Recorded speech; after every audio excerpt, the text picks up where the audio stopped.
Hello, everyone. Namaste. I'm going to start by asking if everyone's doing well.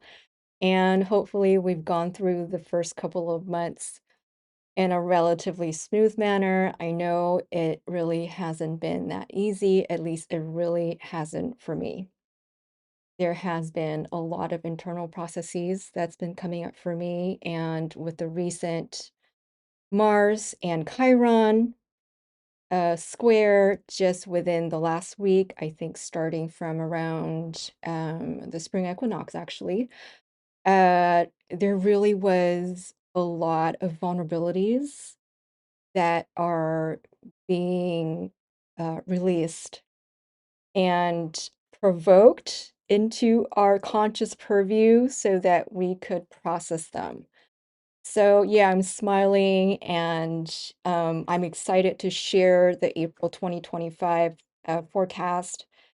But I just want to sort of connect with everybody, connect with you, and sort of just in that space of camaraderie, that space of togetherness, that space of understanding and mutual compassion and love, and to sort of hold you and hold us in this tender, loving space that knows that um, there are some things that are just tough, tough, tough, tough, tough that's going on. Either it is in terms of, I don't know, sort of the external aspects of our worlds, finances, or our relationships, or family, or maybe it's more internal, just our internal gunk coming up, or maybe somehow the universe has found a way to put a mirror in front of the worst and the dirtiest parts of ourselves that we do not want to see. We don't want the world to see, but with what's been happening, it's like the universe has given us a mirror, uh, and put a trigger there so that we would need to respond to that. It's like we can run, but we cannot hide.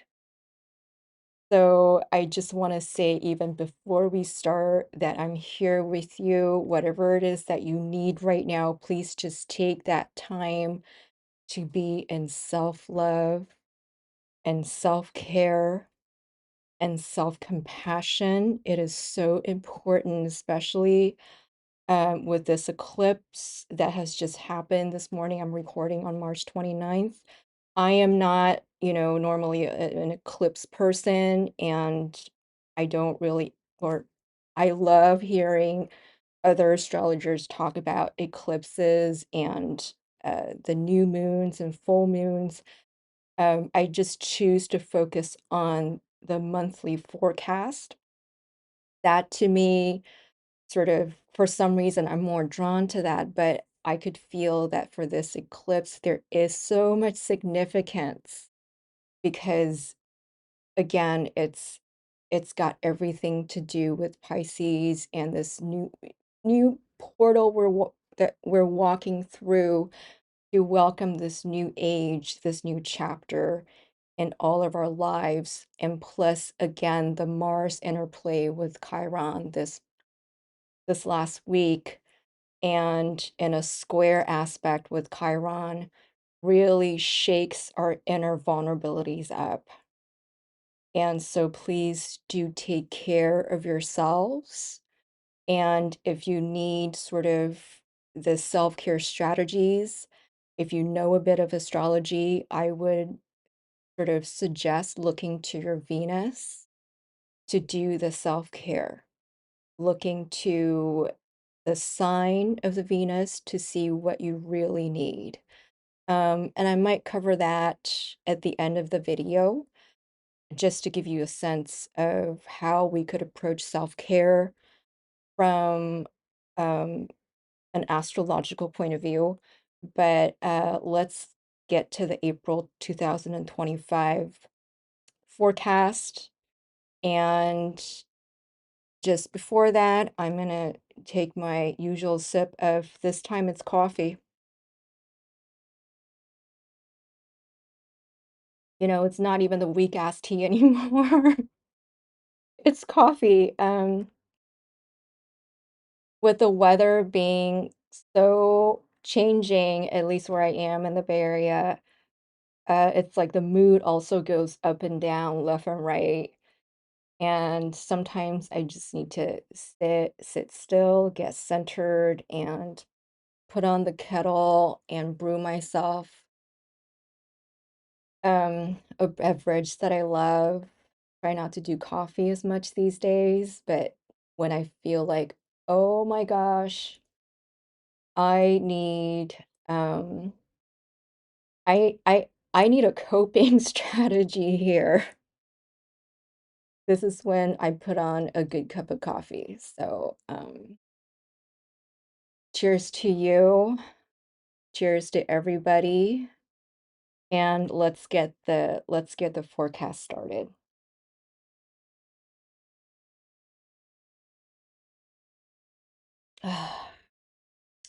So good.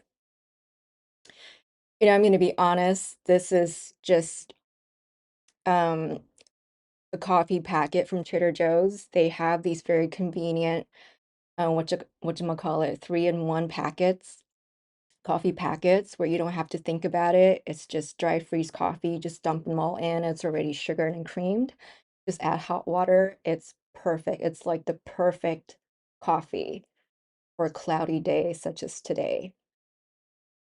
So just a little side note there. So April 2025, I titled this forecast Compassion is the Key.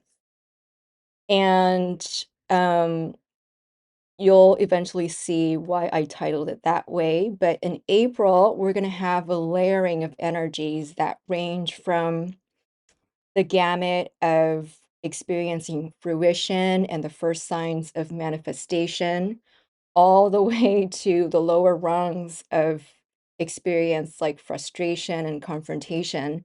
And we sort of touched on that at the end of the March forecast. So we're experiencing a range, is everything everywhere at the same time. And here's a short list of astrological events. And you'll see that because Venus is in retrograde right now, it's gonna retrograde back up to North Node and then back up to Saturn. And then it's going to go forward, Venus direct, and then it's gonna go forward and then conjunct the North Node and then conjunct Saturn. So we'll see Venus transiting backward towards Pisces into the Pisces planets, and then going forward and transit through Pisces through the Pisces planets. So that's why I say this month is actually very, very manifesting because we have Venus in the mix. And uh, we have Saturn conjunct North Node, which is 11 to 12-year cycle, happening on April 13th. And then also, of course, we talked about this. We've got Mars opposite Pluto on April 26th. So there's going to be that tension building, building, building, building. And as we inch towards Mars Pluto opposition, we're going to feel that pressure cooker really building up, that pressure and ready to blow. So to begin, there's an undeniable energy of manifestation this month. Our dreams and our downloads from earlier this year and the last 12 years, really, because Neptune has been in Pisces since 2012, are now being anchored visibly in one way or another.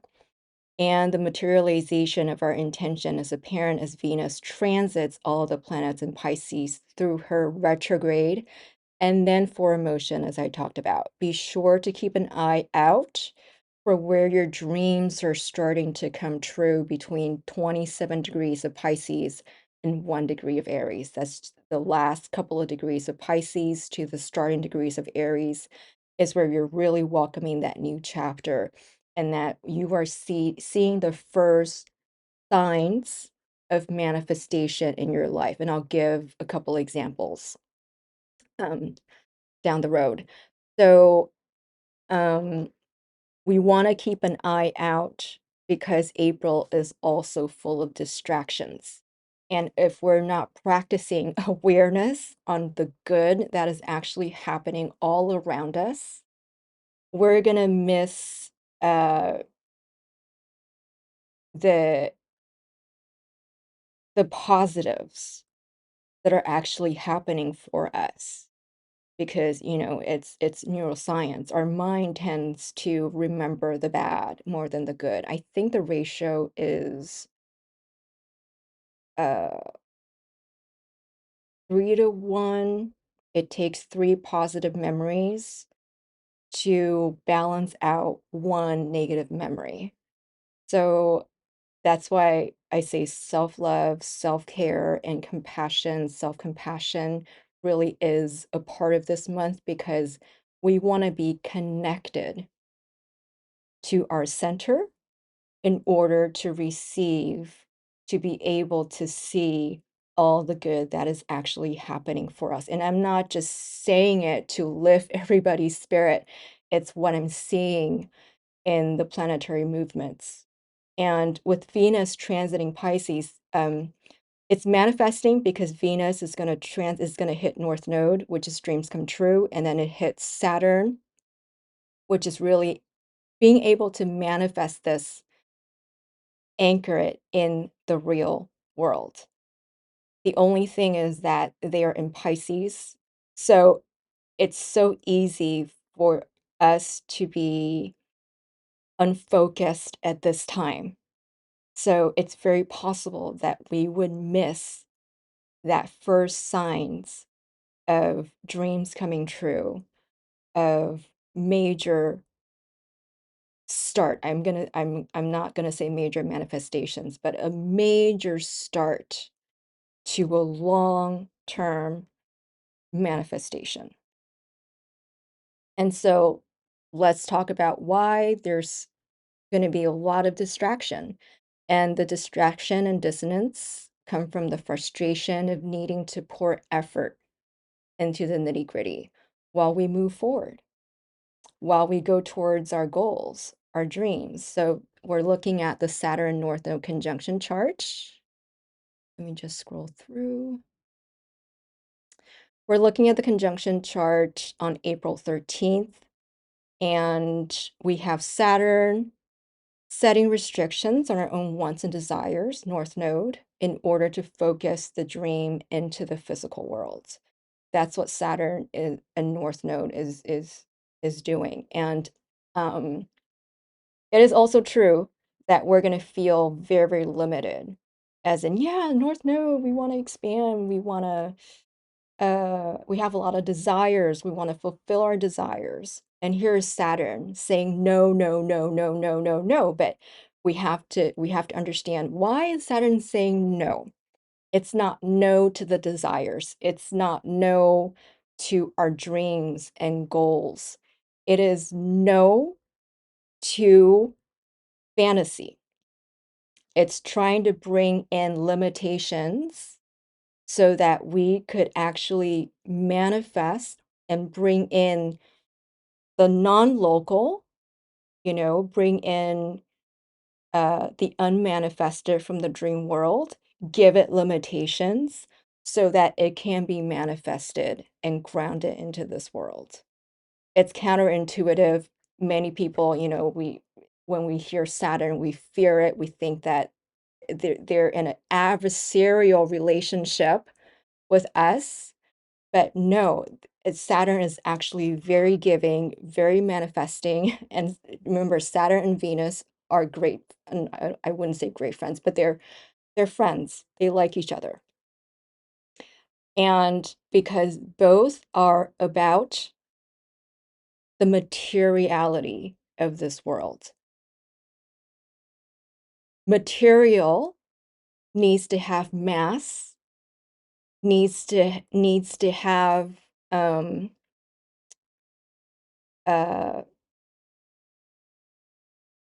needs to have whatever it takes to be manifested, to congeal in time space. And for us to be able to do that, it takes Saturn. And that's what Saturn and North Node conjunction is that we stop, it's limiting the dream so that the dream can actually become a real thing.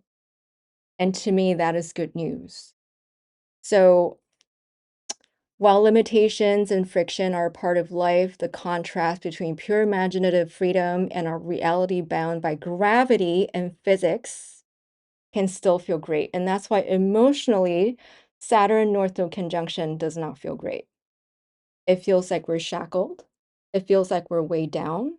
But don't forget, we are being weighed down because we live in a world where there is gravity, where we want to be weighed down. And I'll give examples again of why this can be good and how we may feel during this time. So that's a Saturn North Node conjunction chart. There is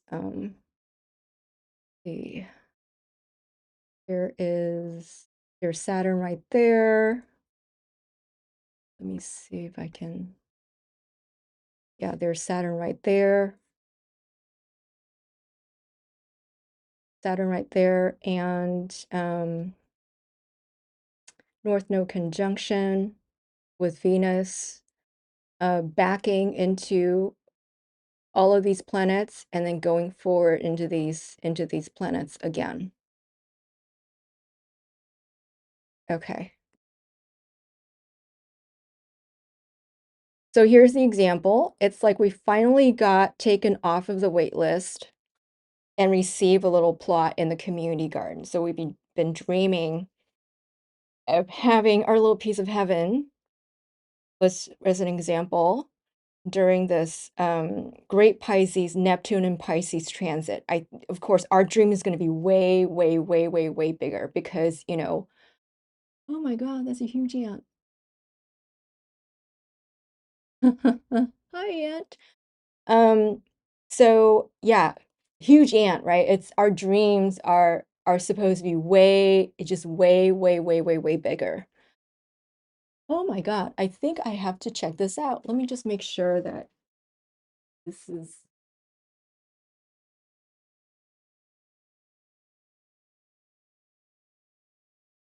Sorry, guys, I think I really do need to take care of this.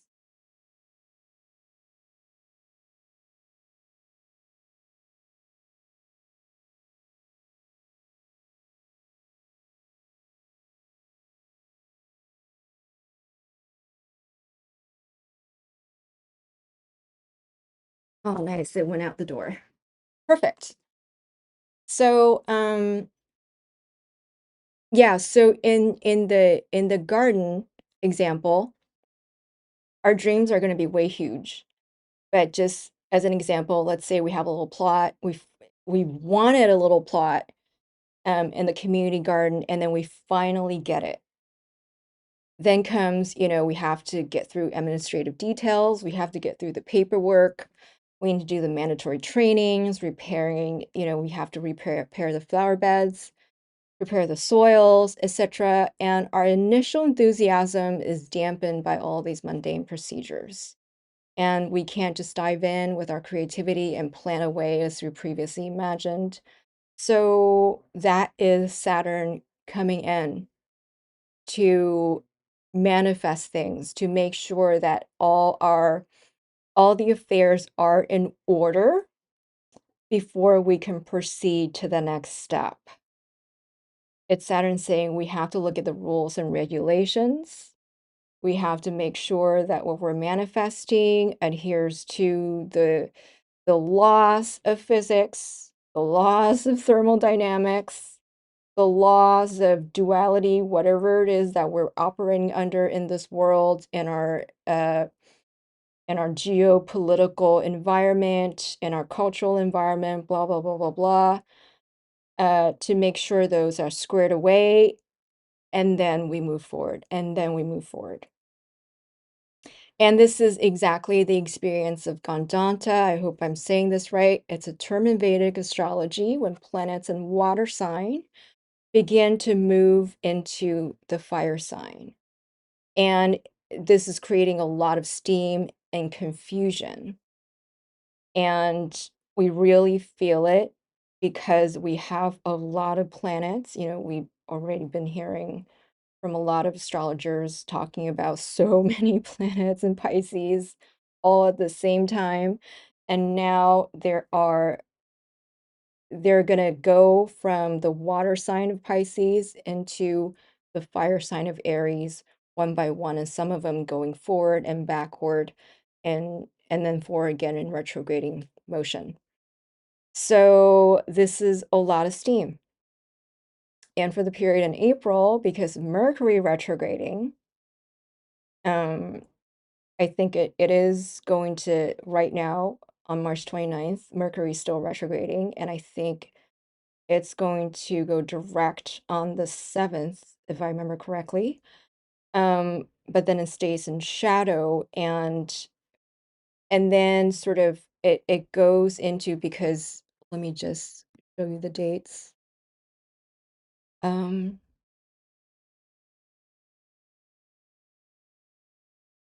yeah, Mercury direct April 7th, and then Mercury is going to enter Aries and then conjunct Neptune in Aries on the 17th.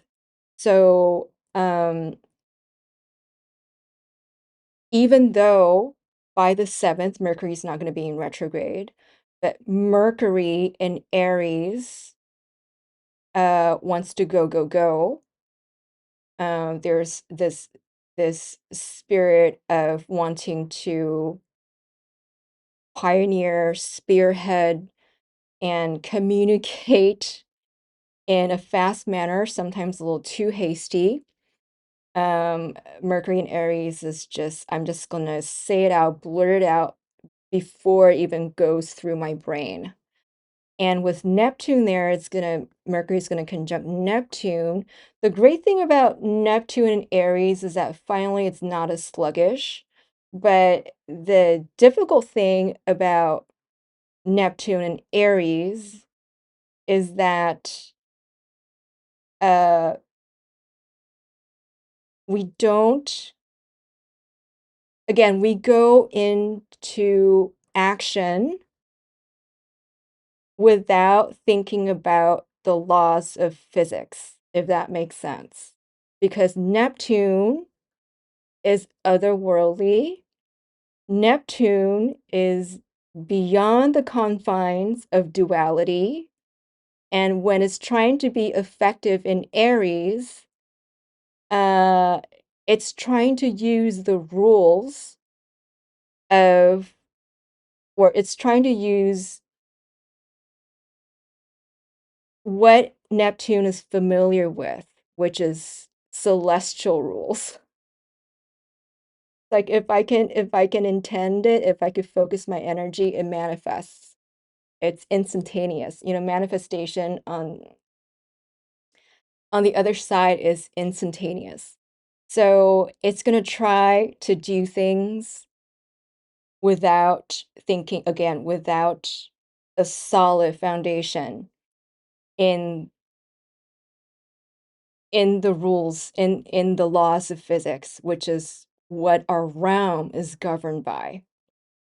And so when Mercury conjuncts Neptune in Aries, that's what all of us are going to be doing. We're going to be trying to do things that uh that don't pass through the test of common sense, and yet in our minds we're like, it should have worked. Why doesn't it work? It should have worked.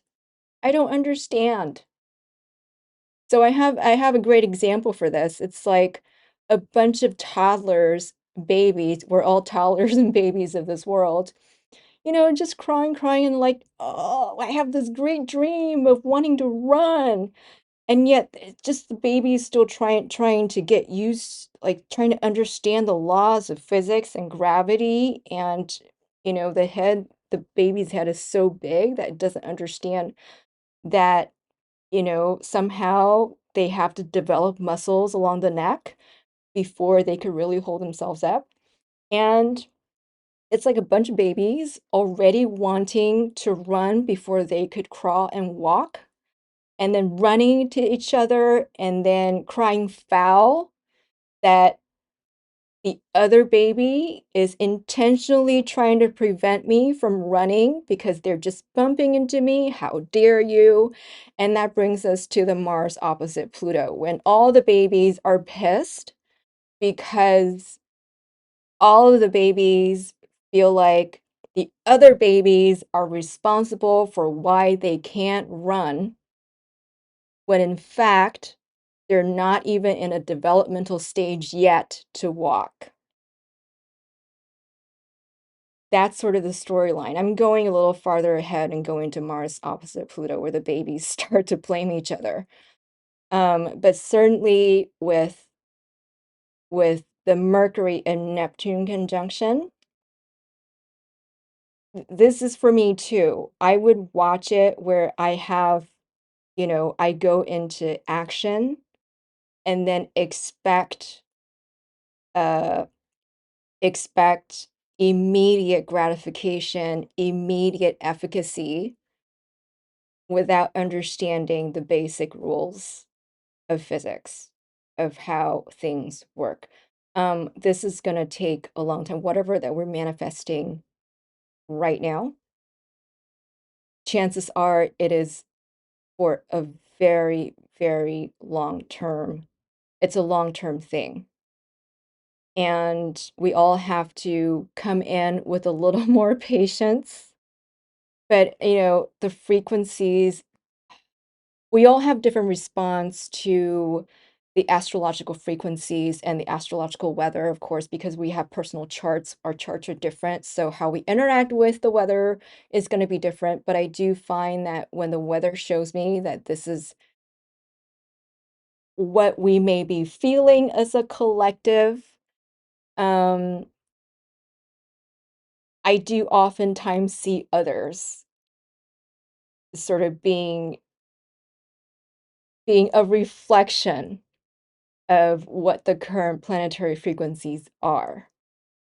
And so going back to compassion and self-compassion, that's why I say it is frustrating when we all been given the the dream to run, the dream to become, let's say, going along with the same analogy, the dream, we've downloaded this dream to be a great marathon runner.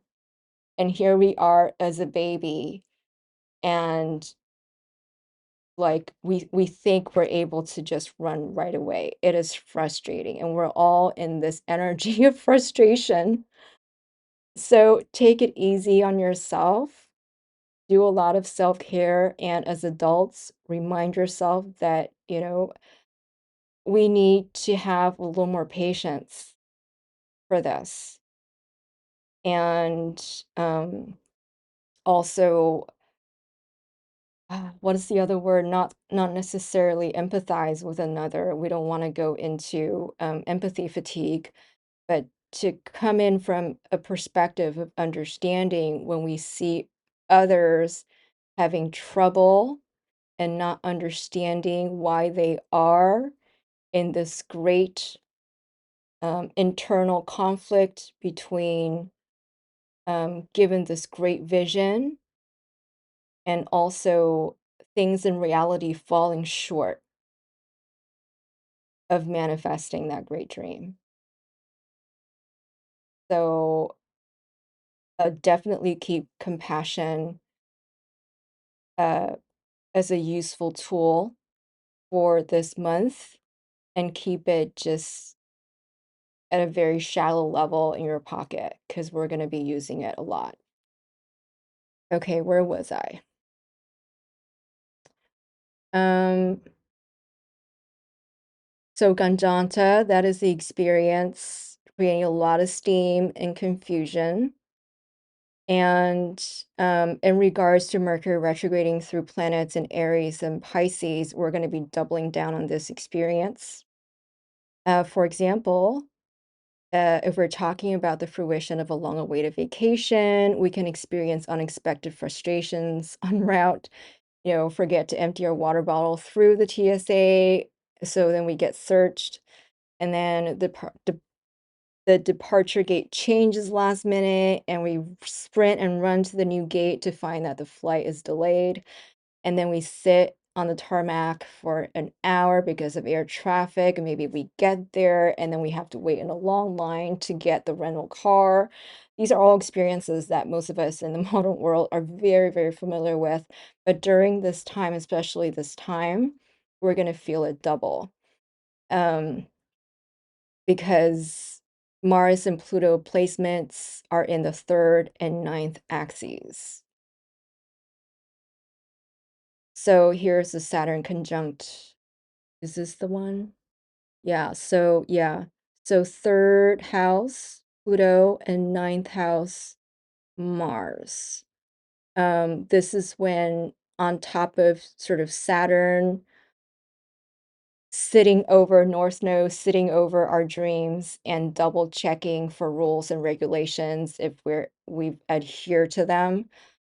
Also, Mars and Pluto in the 9th and 3rd house axes is making sure that our our contracts need to be really, really flushed out. Um, and in sort of that actually, the need to flush it out comes from Saturn, but because we have that need, there are also going to be delays in contracts. They're also going to be back and forth, and it's just not going to go in a way where we think, oh, it's easy peasy. You know, we have this new drug that's coming out, and you know, we'll just, of course, it never takes, I think, less than a decade, something like that, to go through FDA, um, for a new drug, that is. But it's like, if we copy that experience to our lives, we are expecting what is a decade-long process to be within a couple of months. And so then we get frustrated. But again, because this is in the 3rd, 9th, it could just point to just needing to bring in more patience when it comes to traveling. 9th house is international travel. 3rd house is local travel. And these are basic definitions in astrology. So we'll all need to bring in extra patience during our commutes in April. Bring in compassion, practice compassion and self-compassion on the road or in airports or however you're traveling, wherever you're traveling. Build in more time because delays are a possibility. But you know what? It's just, this is not only a disclaimer, but that this is really fundamental in astrology, where you never assume what I say, what any astrologer say, as dictum, as can't really use the word dogma because we're not preaching anything. Maybe for some people it is like preaching, I don't know.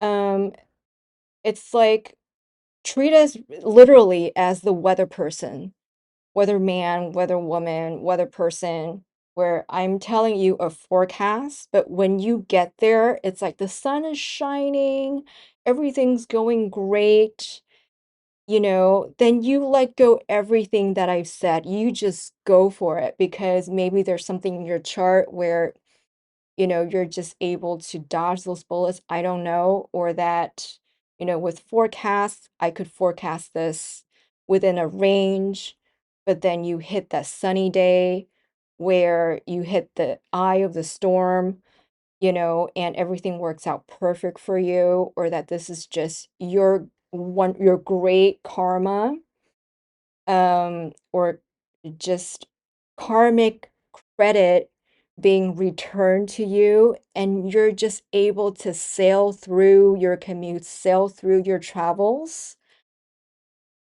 during this time. If that's the case, go for it. Don't ever believe. I don't believe. There's nothing to believe in astrology. It's not, it's like believe in weather. No, don't believe in weather forecasts. It's if you find it useful, use it as some sort of planning. It's a planning tool. It's a way to frame our lives so that we find more peace, so that we're able to connect with more peace within us. And that's it. It's like, oh, if I know that it seems like the forecast says it's going to rain in 2 days. Oh, then I just, I'm going to schedule travels for next week so that I could have more peace. That's it. Yeah. And if you're like, no, my intuition says that it's going to be all good tomorrow, you may be having a great time singing in the rain for all I know. Then you go for it. It just, if astrology it becomes something that scares and brings in fear, then we're not doing our jobs. Astrology is meant to be a tool of empowerment, always, always, always. So as I say these forecasts, always have your agency intact. I never put this down in writing, but when I go over the forecasts, I just, especially when it comes to something where I know a lot of um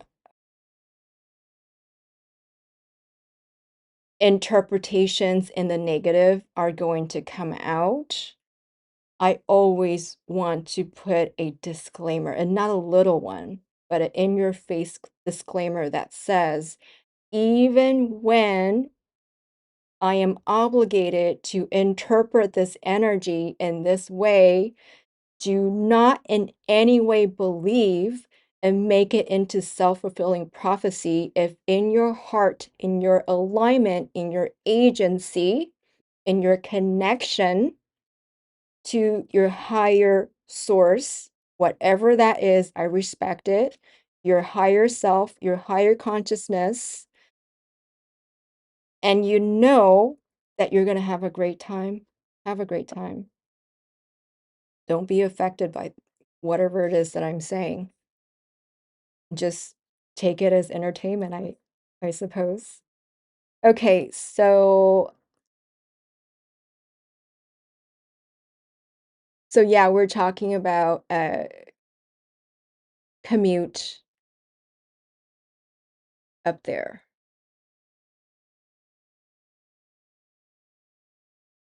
Yeah, so overall we are on our way and events are moving forward to reach our dreams. We're just also experiencing inconveniences that disperse our energy and tax our patience and push us into ire, which, leads us into the Mars and Pluto opposition chart, April 26th, when our frustrations can boil over and tensions escalate into confrontation. So remember the babies analogy I use? We're going to see, us as rugrats starting to bump into each other, frustration abound and everybody fuming because they don't understand why they can't run yet. Why can I build a castle with these wooden blocks? In my mind, I'm already an architect. Why can't I build this up? There's something wrong with this or that. No, Timmy over there is messing up my stuff.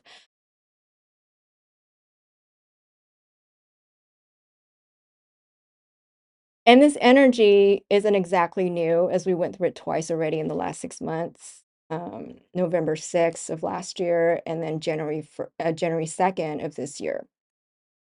So last year's Mars and Pluto opposition on November 6th was the Cancer Capricorn axes. and had the silent, passive, aggressive bite. And the saving grace this time, as well as this is the same case as January 2nd, um, that it happens on the Leo Aquarius axis, which brings more of a reactive bark than surprise attack. So the difference being that we're going to see that transformation in front of us, meaning that we're going to see the whatever confrontation, whatever um, emotion, whatever temper tantrum others are throwing, it's in our face. We get to see it. We get to see, the chest heave, and then the temper rise, and then we're gonna see the red phase, we're gonna see the steam coming out of people's ears. We're gonna see that. Whereas last time, it is the silent bite. We don't even get warnings. And before we know it, our heads are cut. I shouldn't say that. These are weird times. Last time, last year, it was just very, very sudden, very unexpected. We did not see it coming.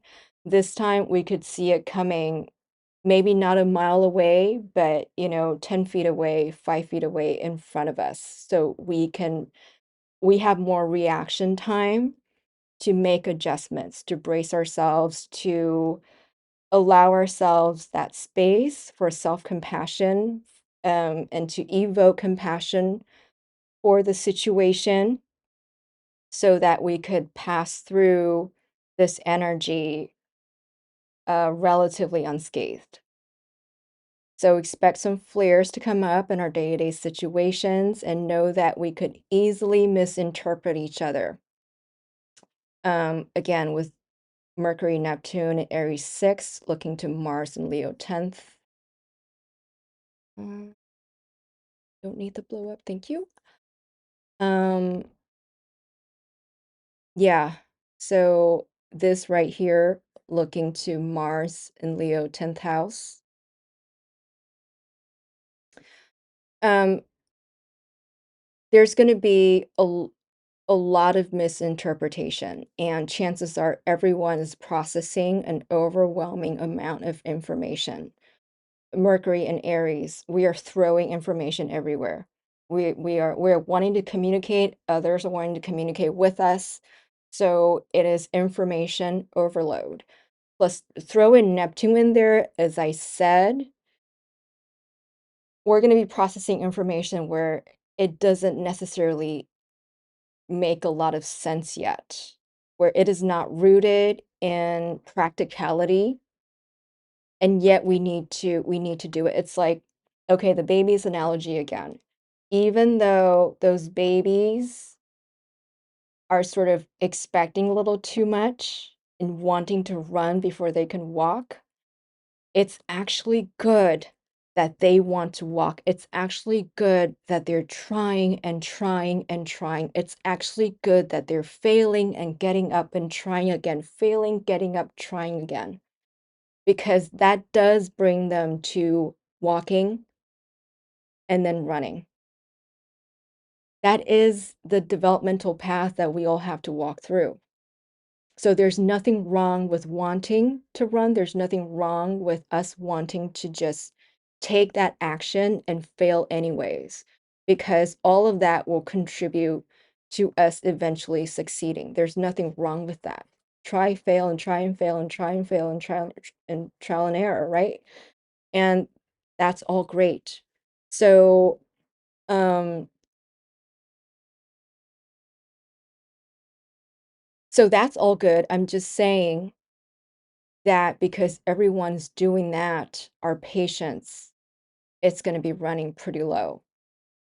And because we're all trying to save time, we all have a lot of information. Our exchanges can be a little too brisk, a little too expedient, and we forget to put in, sign with love, Elin, or that, um, in love and light, and put in the cushion in there somehow. It's like Usually, we will remember to throw out 3 positives before we throw out 1 negative, and then we forget this time because that's the planetary energies that are sort of, um or the energetic front is coming in this way so that we naturally do things this way if we don't intend to do things another way.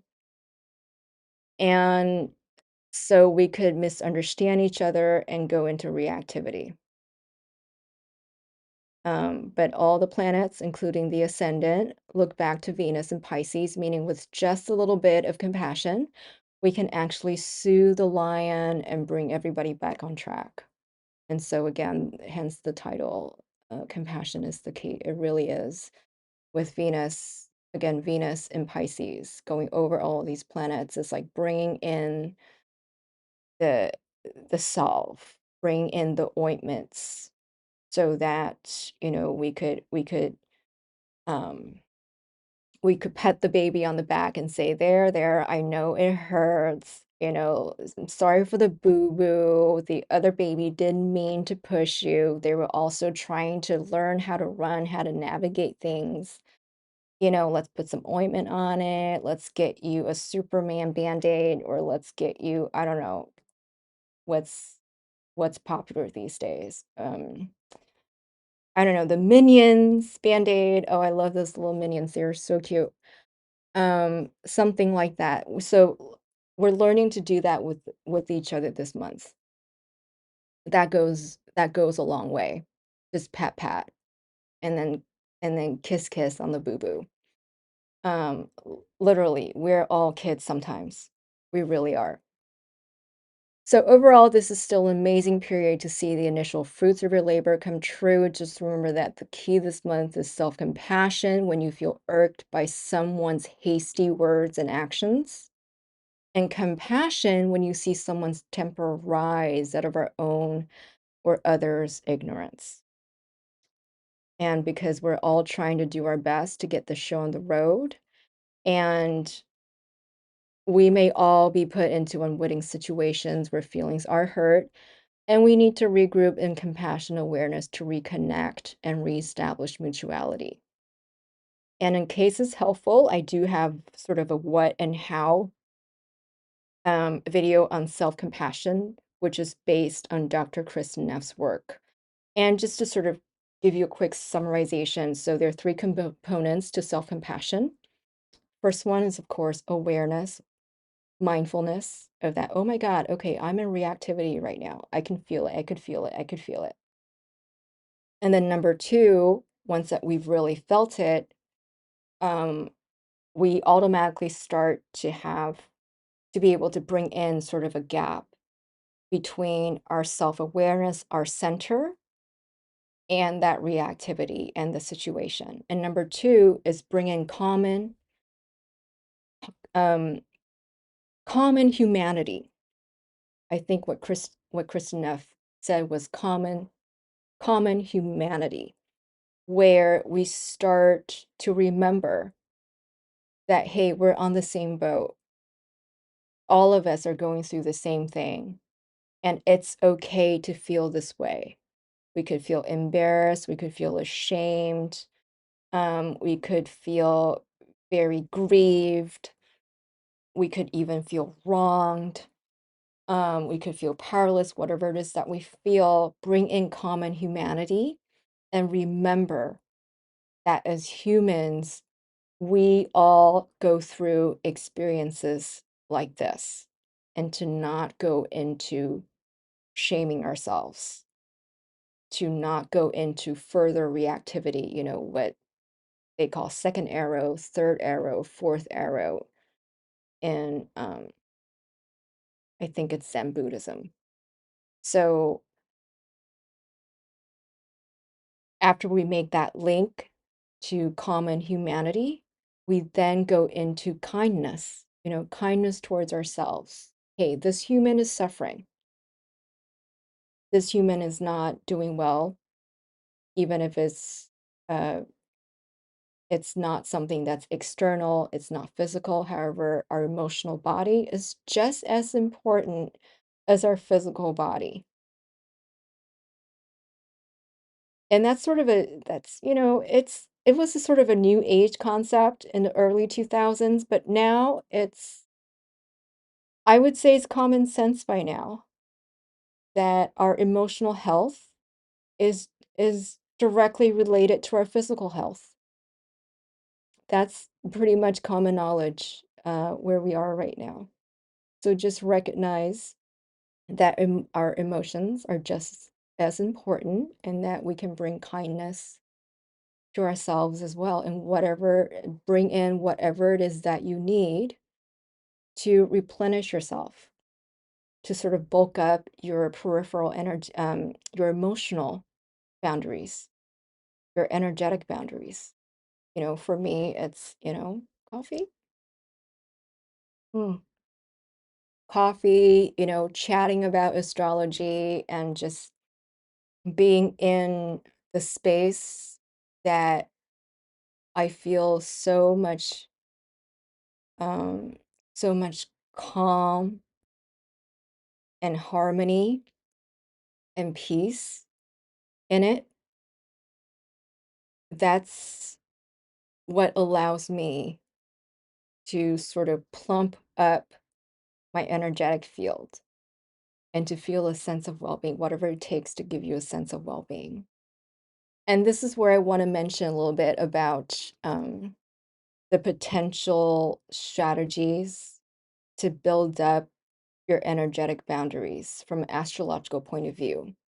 So for this to sort of reconnect with wellness, I use Venus. So use your Venus, do your Venus. Um, for example, if your Venus is in a fire sign, like my Venus is in Leo.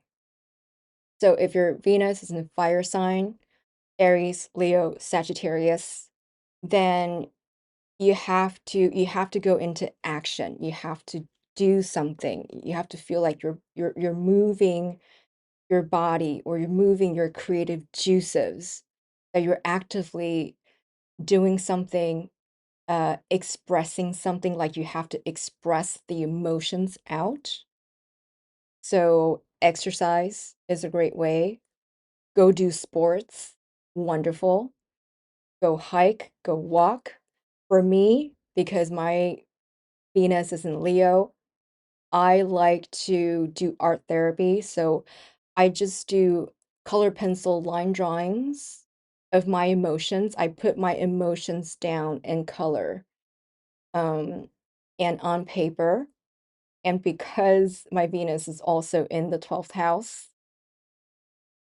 I do it in the privacy of my own space. It is where I get to just put all of my emotions, pour all of my emotions out into color, into the tip of that color pencil and have it transfer onto paper. And I process emotions that way. And that's been very useful for me to, again, to reorganize my emotions and to sort of allow my emotional boundaries to go back to equilibrium. And so for fire signs, that's just an example. And then for air signs, if your Venus is in air signs, you have to be transactional. Either it's communication, you have to find someone who's willing to go back and forth with you, find a discussion partner, find what is that expression? Uh someone to bounce ideas back to you, someone to reflect back to you. And it's interesting that there's so many air signs these days that say to me that they think they're, you know, ADHD, dyslexic, and stuff like that. And in my mind, because I know astrology is just like, no, you're just being an air sign. I don't, you know, you're not meant to focus, you know, in a room by yourself like I am because I have 12th house placements in my natal chart and my relocation chart. I have strong 12th house placement. Like this is my comfort zone. This is where I shine. is when I am in my own room, like in a room of one's own, and I'm just throwing out creativity and flowing in my creative juices and creating in my own space. I shine in that. I'm not transactional. Like if you were to just be in a constant conversation with me, I would go berserk. I could do one-on-one. I love that. I really do because I have fourth house. Um, I also do I have eighth house? I don't have eighth house. Or I'm not eighth house strong, but I do have Pluto in the 11th in my relocation chart. So I love it when it's a deep conversation, a deep dive. With anyone. I could go deep with anybody, any stranger. I could dive deep right away. And so that brings me a lot of joy. But for you air signs, you need the stimulation for you to feel a sense of well-being, for you to feel nourished, for you to build up boundary. For you, it's not necessarily alone time. We get so sort of brainwashed by this new age information to be in Zen, to be sitting, and to be channeling, the messages from our higher consciousness, higher self. And I'm just like, it's great if you're you can be in transactional conversation with your higher self. If you can do that, perfect. Actually, that is probably not a bad idea for you to do some automatic writing so that you are in a discussion with your higher self. You need that. So I'm going to say that the case where being alone might be good for you is if you are still in conversation with someone who is perceived as external, as in maybe you do automatic writing with your guides and angels, automatic writing with your higher self, or whatever you call your higher source. I respect all of it. So do that. Or another exercise I love is recording and listening. Just blurt out everything into a recorder, play it back to yourself, and then reflect back on that, record it, and then play it back to yourself. If, you have a hard time finding people to confide in, then at least you have these tools to do um to process your emotions in a transactional way. You have to process your emotions in a transactional back and forth way, and that is the key. It's not because you cannot focus that, sitting there alone is not working for you. It's because you need things to be active. When meditation doesn't work, do automatic writing. And that allows you to become centered. So it's really counterintuitive. It's like when, like a Gemini tells me that, I just can't calm down. I'm just like, why are you giving yourself so much trouble over this? You're not meant to. It's not your job. You are supposed to just go back and forth and to transmit information, and that actually in turn brings you calmness. Okay, so that's air sign. Sorry, Gemini and Libra and Aquarius. And then the earth signs, uh, Taurus, Virgo, and Capricorn. So organization is key. So if your Venus is in earth sign, make sure that your environment is organized. It is so important what you see. Um, your physical world affects your internal world. So if your office is a mess, or if your living environment is a mess, you're going to feel like a mess. So make sure that you are well organized. And because the earth sign is they govern what's the physical. So make sure that you are eating right, because your gut health is is what is that word? Integral to your emotional well-being. That goes without saying for all of us, obviously, the gut-mind connection, but especially for earth signs and especially for Taurus.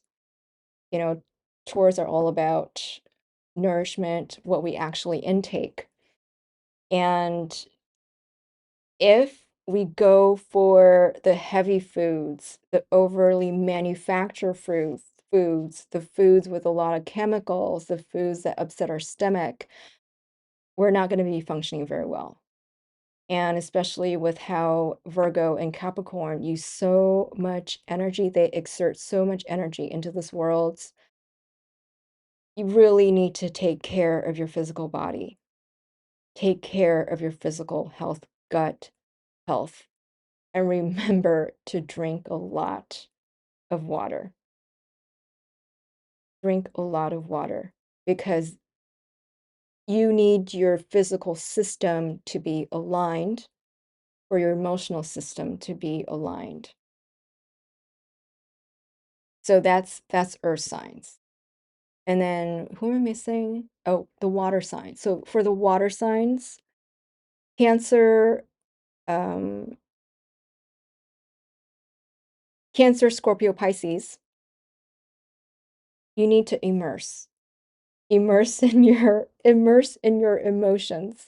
So soak in water and really just feel into those emotions or do whatever activities that is right for you, that feels good for you, so that you could soak in, so you could feel it. You could feel your emotions very intensely, very keenly. So again, whatever works, if it's watching a sad movie so that you could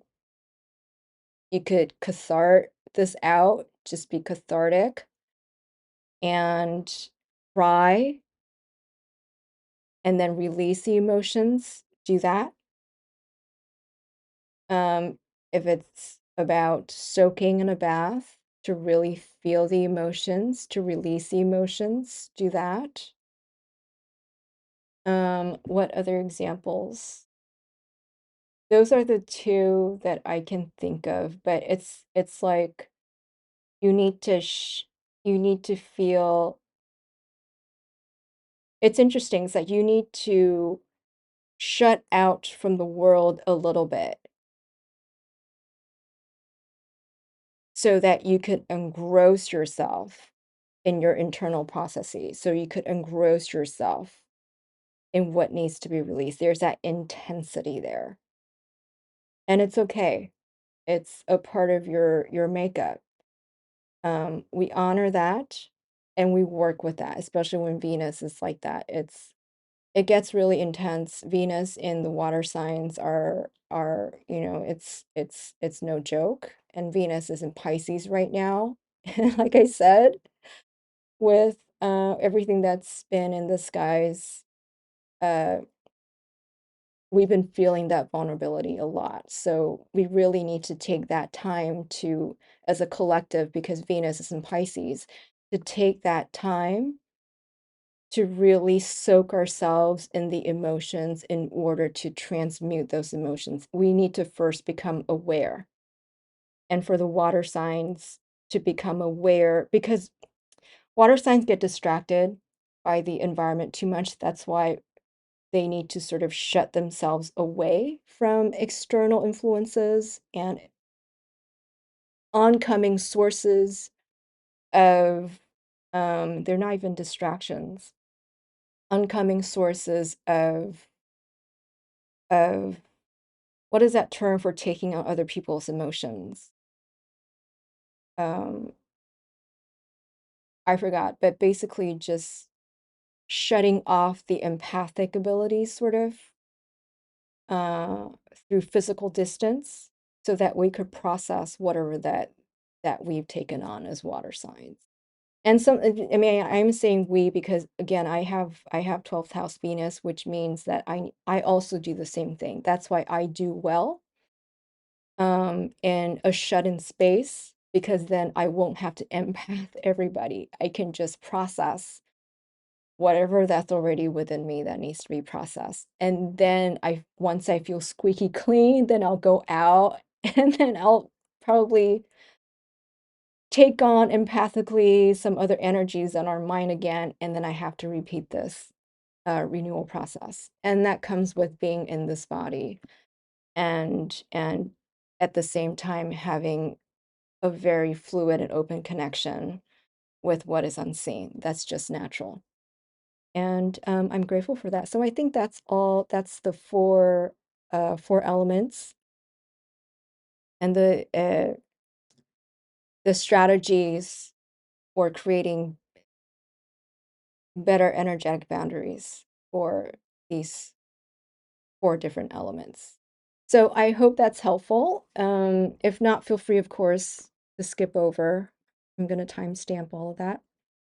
So, speaking of strategies, for those with therapy or mental health resources, it's a good time to tap into those as well.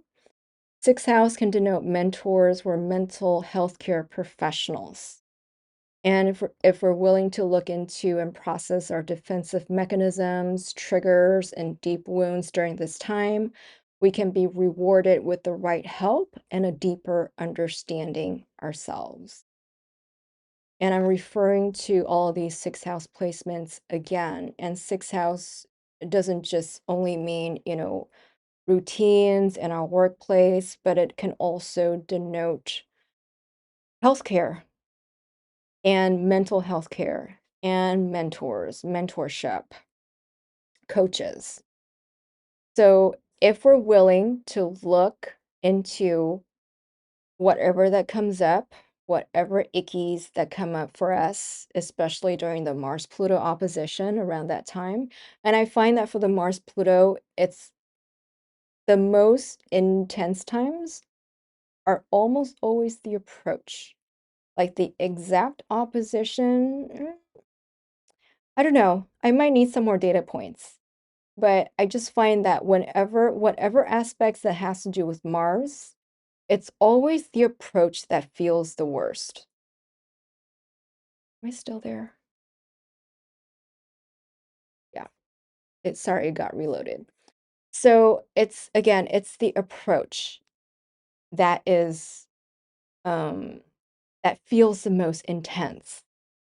So if you have resources, mental health resources, if you have a therapist, it's a good time to tap into those resources because this is another fruitful time where we could reach somewhere that's really, really deep because a lot of stuff in the deep are being dredged up right now.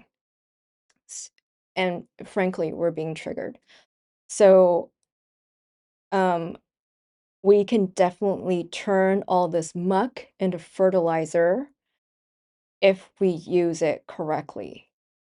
And if we have the resources, why not ask for help? This is a great time. Um, yeah, and if we're willing to look into and process our defensive mechanisms, triggers, and deeper wounds during this time, we can be rewarded with the right help as a deeper under with a deeper we can be rewarded with the right help and a deeper understanding of ourselves.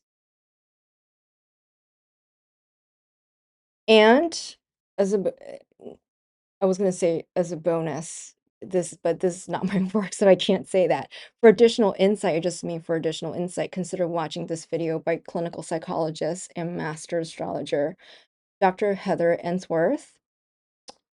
In that video, she talks about the solar eclipse that just happened this morning, since I am recording on March 29th. And I see a similar evolutionary intention of the solar eclipse to that of the Mars-Pluto opposition that's coming up for us in April. And that's to heal the power over paradigms and the victim-perpetrator dynamic. And Dr. Ensworth approaches her work from the lens of the paradigmatic shift of the Aquarian age and illuminates a path forward for many of our humanitarian predicaments right now. and her presentations are more on the macro. Sometimes she goes through such deep insights where uh it doesn't necessarily translate to our day-to-day like sixth house routines right away, but they are such profound insight. She offers such profound insights that again, I would highly recommend this particular video as uh, as a step deeper to the Mars-Pluto opposition and as a step deeper to wherever you are in your astrological journey and your astrological explorations. Um, Dr. Heather Ensworth is just just an amazing source. And because she is a clinical psychologist, her information is totally on a different level. And I appreciate her work so much. So try it out. So in summary, wherever 27 degrees of Pisces to 1 degree of Aries lie in your chart, congratulations on your first steps of manifestations. Even though like everything that we've went through, you have an idea now that we're going to have a lot of distractions. And the significance of this period can be obscured by a million other little frustrations and logistical drab. But when we look back to this period years later, we're going to see the first signs of a great dream taking shape, no matter how minuscule or blurred out of focus. Um, Practice gratitude, continue to tend to that soil. Remember the community garden analogy. Continue to tend to the soil, continue to attend whatever boring seminars we have to attend, whatever papers we have to, whatever contracts, details we have to go through, whatever papers we have to sign, um, whatever back and forth we have to do with logistics. Continue to do that, and we'll get to the fun and creative parts soon enough. Right now, in my mind, we really are just prepping the flower beds.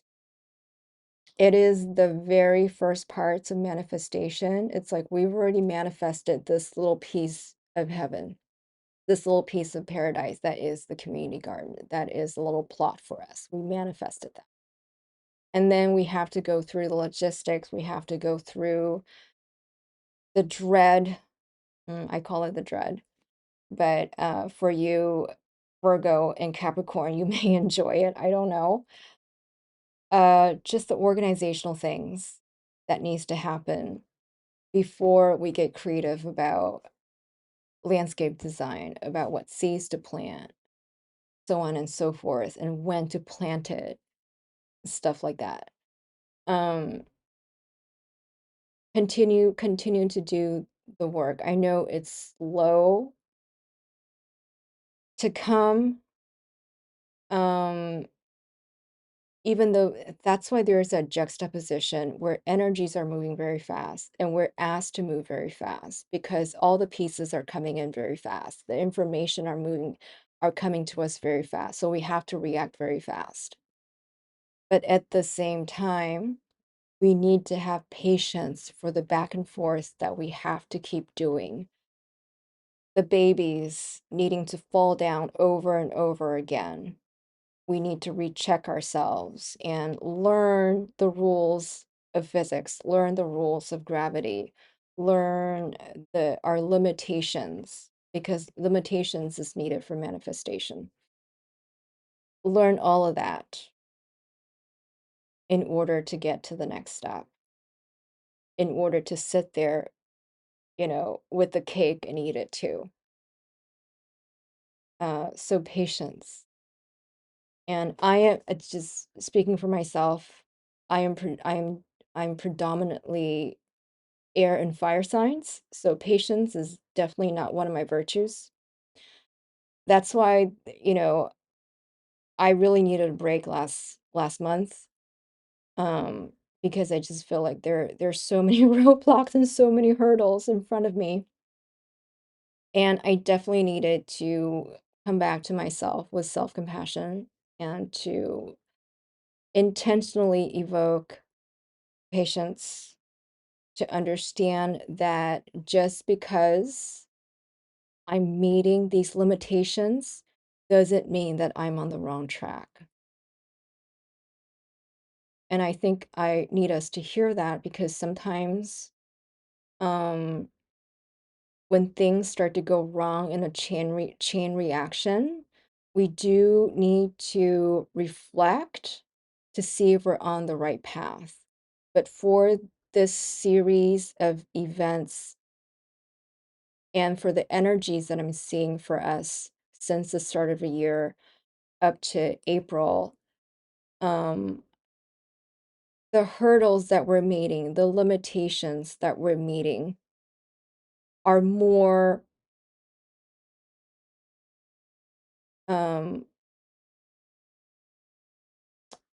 more Saturnian, are more in the flavors of making sure that our plans are solid, making sure that whatever it is that we want to do can stand the test of time, Saturn's time.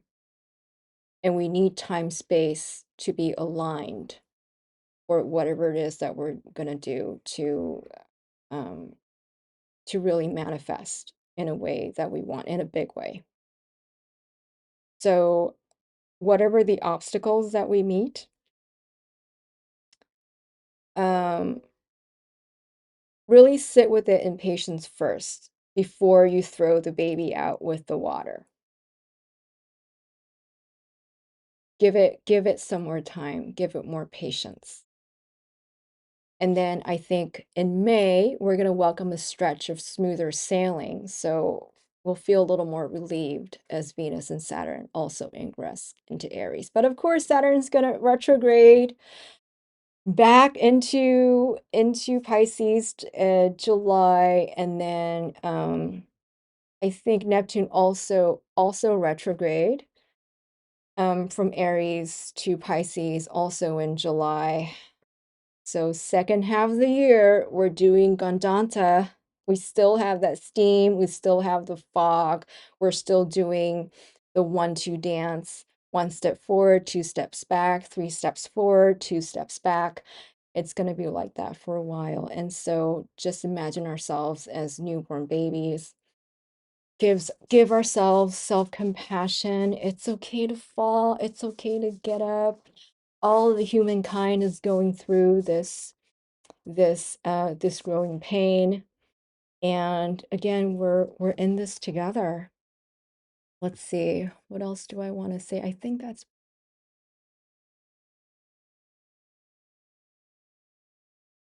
yeah, I think that really, that is it. So if you're able to be aware of just what an amazing work you've done already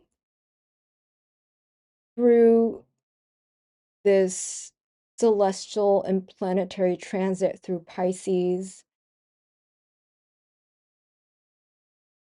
in terms of opening yourselves up, channeling from higher source or just your inspiration, tuning into your creativity, tuning into your dreams, and taking heed of your dreams, following your gut instinct, your passion, following your knowing. I think 12th house in Pisces is more about that knowing. There's sentience, following your knowing into the next step, into the next stage. Please pat yourself on the back. Please be kind to yourself. Please give a huge thank you to yourself from me. God knows I know this. So, um, first of all, let me be the first person to thank you, to congratulate you, to appreciate you, and to say that I am grateful for you being able to and wanting to take that step, even in the middle of mid fear and not knowing what is going to happen. It really takes courage, and a lot of us are still going through turbulence and taking that next step, but thank you so much for taking it. And then please do the same thing for yourself. Congratulate yourself and give yourself a lot of credit, a lot of kindness, and know that, again, we're all in this together. We're definitely um, all in it together. So I do want to leave this on a positive note overall, because Venus is very much front and center focus right now. There are a lot of opportunities really to get busy, to really see that next steps of manifestation. There are a lot of opportunities um, for business communications, business exchanges, or uh, just transactions coming in for work, transactions coming in your day-to-day routines. A lot of opportunities are sort of cycling through, circling through. So if we're able to have some gap, take some time to think of the strategies, to strategize what we need so that we could create some gap between all of that busyness and our center and become aware of our center, we are able to appreciate all of that craziness, all of that chaos, all of that transactional stuff happening that is happening for us. We would be able to appreciate that better from a place of center. So think about um, what it takes for you to come back to center, what it takes for you to come back to a sense of balance, to a sense of inner well-being. That is what's really important for the month of April. Okay, everyone, so I will close it over here. And did I talk about May already? Yeah, so in May, we're going to have a stretch of smoother sailing with Venus, Saturn ingress into Aries. Yeah, I think I talked about it there. So thank you so much, everyone. I truly hope you have a wonderful, wonderful April. I know you're going to get busy. Things are going to pick up and get busy. And just, I wish you all the best. And may you find that inner center and that inner peace throughout the month. So thank you so much. I'll see you guys in the next video.